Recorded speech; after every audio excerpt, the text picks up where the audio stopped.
I think when a lot of people see this footage of fighting in the legislature, they may think this is a government in disarray that is dysfunctional. Are they wrong?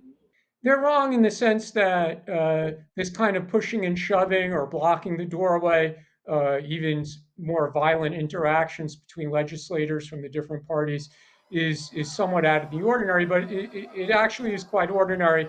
Taiwan has a long history of this, but eventually legislating proceeds, even if one side or the other does not like the outcome. Let's say all of the amendments that passed eventually make it into law.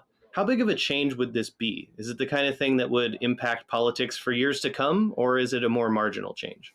I think these are significant changes. Increasing the quorum requirement for the Constitutional Court could have implications for laws that haven't even been passed or other types of challenges to whether something is constitutional or not. Thinking of things like marriage equality, where it was interpretations by the executive branch that were challenged as being unconstitutional and eventually were found to be unconstitutional. And the same thing with the allocation of government revenues between the central government and local governments. If that remains as is post amendment, that means going out into the future, the amount of money that the central government could spend is going to be significantly reduced, and the amount of money that local governments can spend, where that's basically handed over to them for spending, will increase substantially. This would also benefit the Chinese Nationalist Party because they control far more local governments at the moment than the Democratic Progressive Party does.